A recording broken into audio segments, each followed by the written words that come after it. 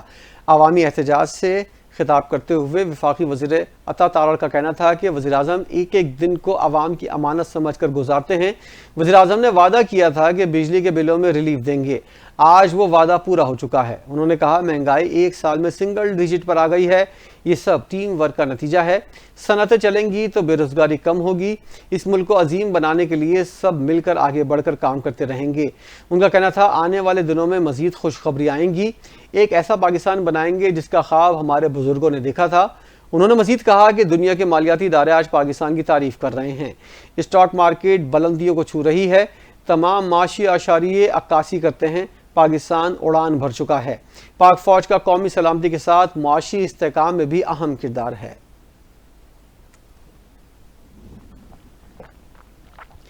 وزیراعظم شہباز شریف سے وزیر داخلہ محسن نقوی نے ملاقات کی، دریائے سندھ سے نکالی جانے والی نہروں سے متعلق عوامی رد عمل پر گفتگو کی۔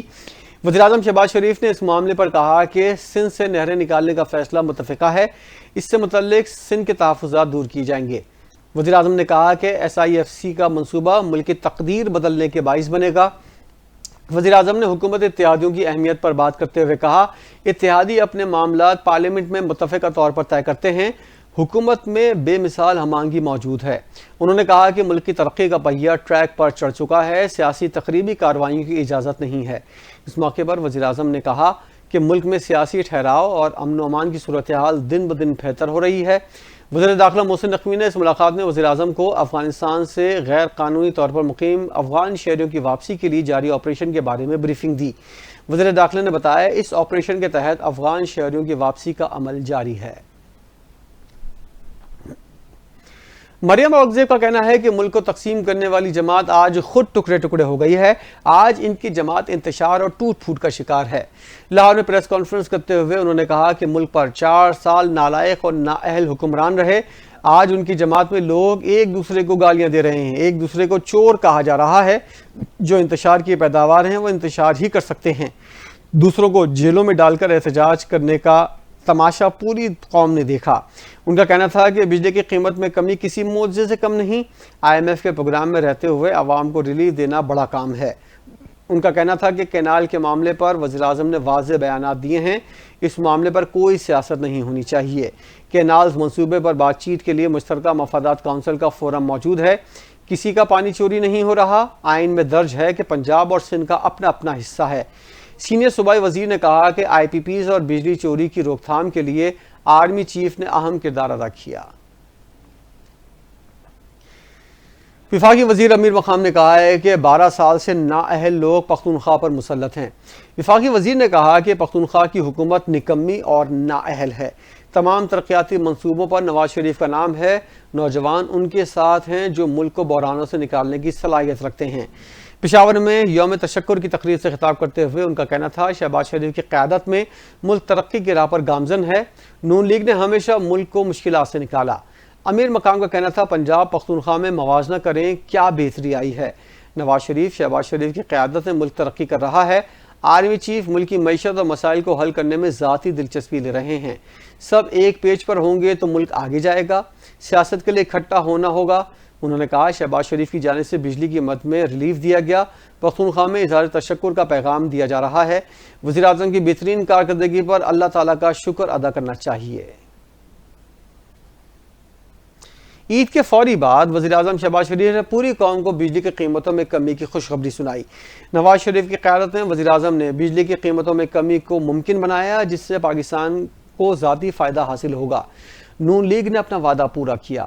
وفاقی وزیر مملکت بلال اظہر کیانی نے تقریر سے خطاب کرتے ہوئے کہا ایک سال میں نہ صرف بجلی کی قیمت میں نمایاں کمی ہوئی بلکہ پیٹرول کی قیمت بھی کم ہوئی، مہنگائی پر قابو پایا گیا، قومی معیشت کو سنبھالا دیا۔ آئندہ بلوں میں سب کو فائدہ ہوگا۔ بجلی کی قیمت میں کمی سے عام صارفین، زرعی اور صنعتی صارفین مستفید ہوں گے۔ یہ کمی پائیدار بنیادوں پر ممکن بنائی گئی ہے۔ قومی ترقی، مہنگائی پر قابو پانے اور معاشی استحکام اور عوام کو ریلیف کا سفر جاری رہے گا۔ وفاقی وزیر مذہبی امور سردار یوسف نے کہا ہے عازمین حج کے لیے بہترین انتظامات کیے گئے ہیں۔ لاہور میں پریس کانفرنس کے دوران انہوں نے بتایا ہے کہ سعودی عرب جا کر حجاج کرام کے لیے انتظامات اور سہولیات کا جائزہ لیا۔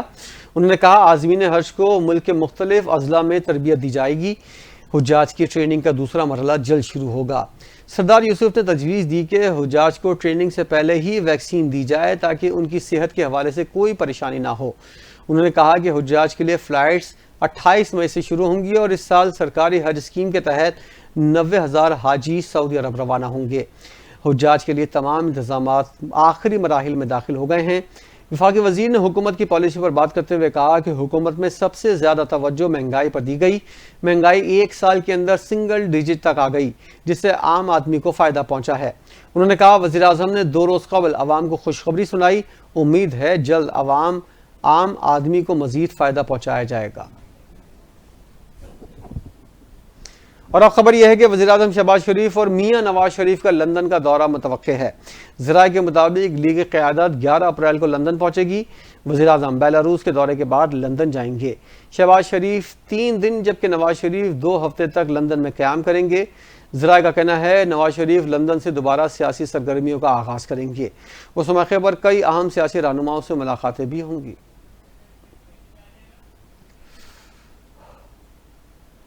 سپریم کورٹ نے شادی شدہ بیٹیوں کو مرحوم والد کے کوٹے پر ملازمت نہ دینا غیر قانونی اور امتیازی قرار دیتے ہوئے والد کی جگہ پر بیٹی کو نوکری کے لیے اہل قرار دے دیا۔ عدالت عظمیٰ نے سرکاری ملازم کے انتقال کے بعد بیٹی کو نوکری سے محروم کرنے کے کیس کا فیصلہ جاری کر دیا۔ جسٹس منصور علی شاہ نے 9 صفحات پر مشتمل فیصلہ تحریر کیا۔ عدالتی فیصلے کے مطابق سیکشن آفیسر کی جانب سے ایک وضاحتی خط کے ذریعے رولز کو تبدیل کرنا غیر قانونی ہے۔ ایسی ایگزیکٹو ہدایات قانون سے بالاتر نہیں ہو سکتی۔ شادی کی بنیاد پر بیٹیوں کو مرحوم کے کوٹے سے خارج کرنا امتیازی سلوک ہے۔ ایسا عمل آئین کے آرٹیکل 25، 27 اور 14 کی خلاف ورزی ہے۔ تحریری فیصلے میں کہا گیا ہے کہ شادی سے عورت کی قانونی حیثیت، اس کی ذات اور خود مختاری ختم نہیں ہو جاتی۔ عورت کے یہ حقوق شادی پر منحصر نہیں ہو سکتے۔ عورت کی مالی خود مختاری ایک بنیادی حق ہے۔ عدالتی فیصلے کے مطابق عورت کو نوکری سے برخاست کرنے کے فیصلے کو کالعدم قرار دیا جاتا ہے۔ متعلقہ محکمے کو ہدایت کی جاتی ہے کہ درخواست گزار کی تقرری کو تمام سابقہ مراحل کے ساتھ بحال کیا جائے۔ پنجاب میں پہلی مرتبہ ٹیلنٹ ہنٹ پروگرام شروع کرنے کا فیصلہ، جس میں نوجوان کھلاڑیوں کو آگے بڑھنے کے مواقع فراہم کیے جائیں گے۔ وزیر اعلیٰ پنجاب مریم نواز نے ٹیلنٹ ہنٹ پروگرام کا پلان طلب کر لیا۔ مریم نواز نے اسپورٹس ڈپارٹمنٹ کو مالی خود مختاری کے راہ پر گامزن کرنے کے لیے ضروری اقدامات کا حکم دیا۔ اسی طرح صوبے میں یوتھ انٹرنشپ پروگرام شروع کرنے کا اصولی فیصلہ کیا گیا، جس کے حوالے سے وزیر اعلیٰ نے پلان طلب کر لیا۔ مریم نواز کا کہنا تھا پنجاب میں نوجوان کھلاڑیوں کو اپنے ٹیلنٹ کے اظہار کے بھرپور مواقع فراہم ہوں گے۔ خواتین کھلاڑیوں کو آگے بڑھنے کے مواقع ملیں گے۔ اسپورٹ ڈپارٹمنٹ ملازمین کی تنخواہوں میں تعطل نہیں آئے گا۔ بلوچستان حکومت نے واضح کیا ہے کہ بلوچستان نیشنل پارٹی BNP کے سربراہ اختر مینگل نے کوئٹہ کی جانب مارچ کیا تو انہیں گرفتار کیا جائے گا۔ BNP کے لانگ مارچ پر رد عمل دیتے ہوئے ترجمان بلوچ حکومت شاہد رنج نے کہا کہ انتظامیہ نے صبح 6 بجے اختر مینگل کو ان کی گرفتاری کے لیے MPO آرڈر سے آگاہ کیا تھا، تاہم اختر مینگل نے گرفتاری دینے سے انکار کر دیا۔ انہوں نے واضح کیا کہ اختر مینگل نے کوئٹہ کی جانب مارچ کیا تو ان کی گرفتار کیا جا سکتا ہے اور کوئٹہ کی جانب قومی شاہراہ کی بندش کی کال کو شہریوں کی مشکلات میں اضافہ قرار دیا۔ واضح کیا کہ تمام اضلاع کی انتظامیہ کو ہدایت ہیں قومی شاہراہیں بند نہیں ہوں گی۔ ملک بھر میں غیر قانونی طور پر رہائش پذیر افغان اور غیر ملکیوں کو طورخم کے راستے واپس بھیجنے کا سلسلہ جاری ہے۔ ملک کے مختلف شہروں میں غیر قانونی طور پر آباد افغانیوں کو واپس بھیجا جا رہا ہے۔ اس سلسلے میں فیصل آباد میں مزید 50 افغان باشندوں کو پناہ گاہ منتقل کیا گیا۔ 142 باشندوں کو طورخم روانہ کیا گیا۔ باولپور سے بھی خواتین اور بچوں سمیت 47 افغان شہریوں کو تحویل میں لے کر کیمپ منتقل کیا گیا۔ انہیں طورخم کے راستے ڈیپورٹ کرنے کے لیے روانہ کر دیا۔ بلوچستان سے 11 افراد پر مشتمل خاندان افغانستان واپسی کے انتظامات کیے جا رہے ہیں۔